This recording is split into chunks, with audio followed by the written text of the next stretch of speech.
Korban penipuan berkedok investasi bodong oleh siswi SMA di Bengkulu terus bertambah. 2 di antara korban telah melapor ke Polda Bengkulu.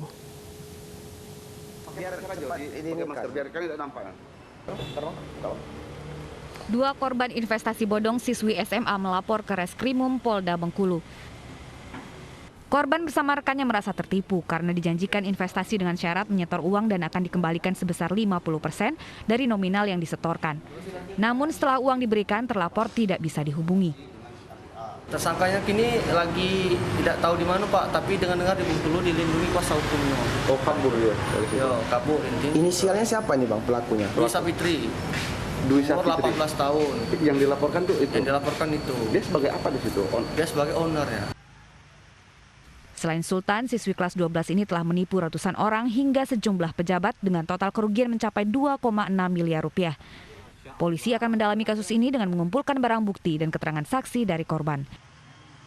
Dari Kota Bengkulu, Endro Dwiarwan, iNews melaporkan. Pemirsa, sindikat manipulasi data elektronik berupa rekening koran palsu tertangkap. Dalam modusnya, pelaku meminta biaya Rp350.000 untuk pemesanan selembar rekening koran palsu.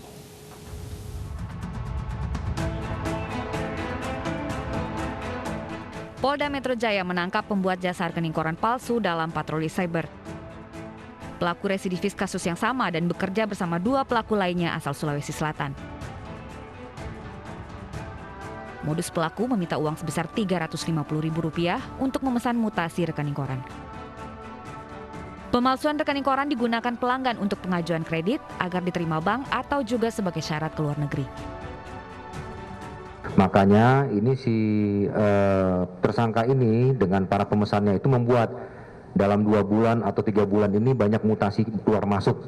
Sehingga dari bank approve untuk bisa dikucurkan kreditnya, bahwa yang bersangkutan yang akan pinjam kredit ini memiliki mutasi rekening yang cukup bagus, sehingga itu nanti di-approve. Selain memanipulasi rekening korban, pelaku juga menawarkan lowongan kerja di perusahaan BUMN hingga modus mama minta pulsa. Salah satu tersangka ditangguhkan penahanan karena sedang mengandung. Pelaku terancam hukuman 12 tahun penjara dan denda sebesar 12 miliar rupiah. Dari Jakarta, Tim Liputan iNews melaporkan. Korban penipuan arisan palsu di Musi Banyuasin, Sumatera Selatan melapor ke polisi. Diduga pelaku membawa uang miliaran rupiah milik anggota arisan.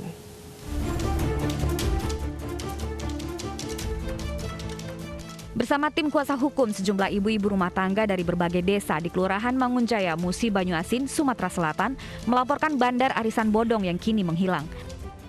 Korban membawa kwitansi dan bukti transfer sebagai barang bukti penyetoran uang arisan yang diduga dibawa kabur oleh Indri Apriyasari dan rekan prianya.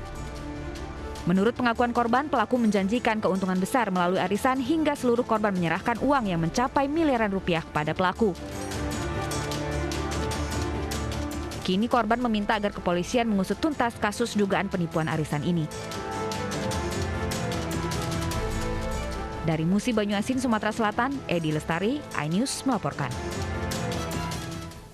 Nah, memang untuk korban arisan online ini banyak sekali umumnya adalah ibu-ibu yang mungkin tertipu karena dari sesama teman yang sudah ikut kemudian mengajak temannya lagi sehingga merasa percaya dengan arisan-arisan seperti ini. Betul sekali, dan kasus penipuan berkedok arisan, investasi bodong ini kerap terjadi. Makanya masyarakat harus berhati-hati ya agar tidak tergiur, apalagi iming-imingnya cukup besar.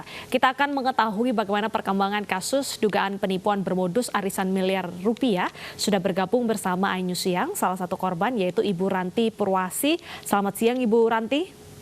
Iya, siang. Baik, Ibu Ranti, mungkin boleh dijelaskan terlebih dahulu untuk sistem arisan ini berapa Bu per bulan?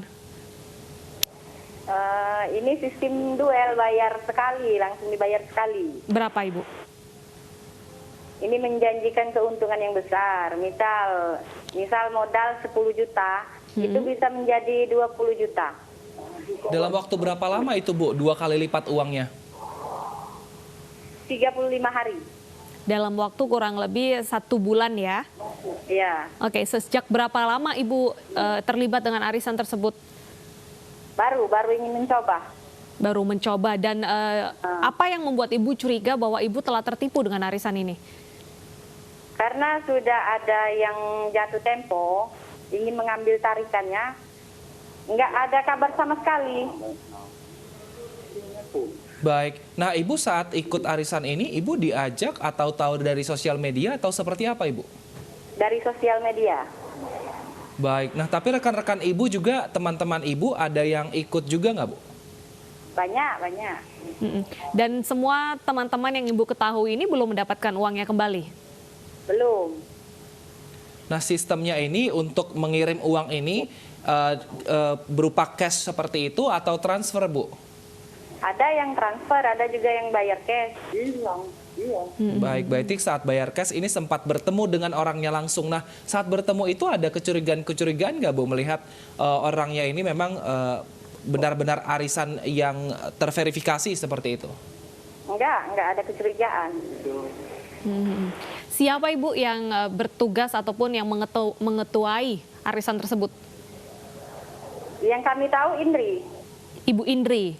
Iya. Ibu Indri ini teman Ibu atau Ibu tidak kenal sebelumnya? Kenal, adik kelas saya. Oke, sekarang posisi Ibu Indri sudah tahu belum, Bu? Tidak tahu. Sudah mendatangi rumahnya kah? Sudah. Lalu saat mendatangi rumahnya, apa tanggapan pihak keluarga Indri, Bu?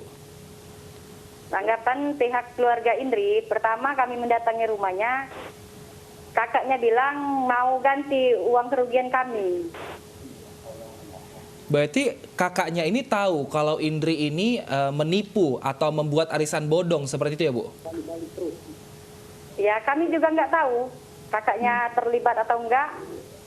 Oke. Yang jelas kami datang ke rumah bapaknya si Indri, kakaknya bilang mau ganti kerugian kami modal. Kapan Ibu mau berjanji mengganti dan berapa yang akan diganti?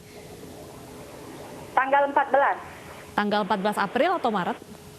Tanggal 14 Maret saya ke rumah Indri, kakaknya berjanji secepatnya ingin diganti. Berapa yang akan diganti kerugiannya? Sesuai kerugian kami. Ada berapa Ibu yang waktu itu datang ke rumah Ibu Indri? Oh, banyak ngantri. Nah, total biasanya ada kerugian Ibu Ranti sendiri berapa dan juga teman-teman Ibu berapa kerugiannya, Bu? Kalau kerugian saya totalnya 54 juta. Teman saya ada yang mencapai 200 juta dalam satu orang. Nah, itu Ibu 54 juta dan juga 200 juta itu sekali setoran atau beberapa tahapan, Bu?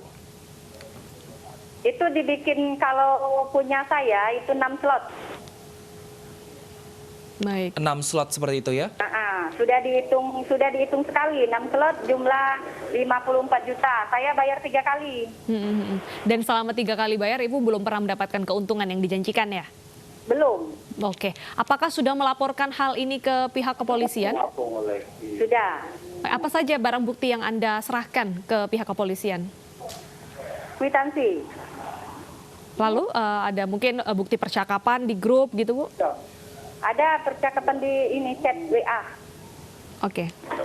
Baik, terima kasih Ibu Ranti atas informasinya. Kita doakan bersama semoga pelaku ini bisa segera ditangkap sehingga jelas dari aturan ataupun dari kasus ini nanti. Betul.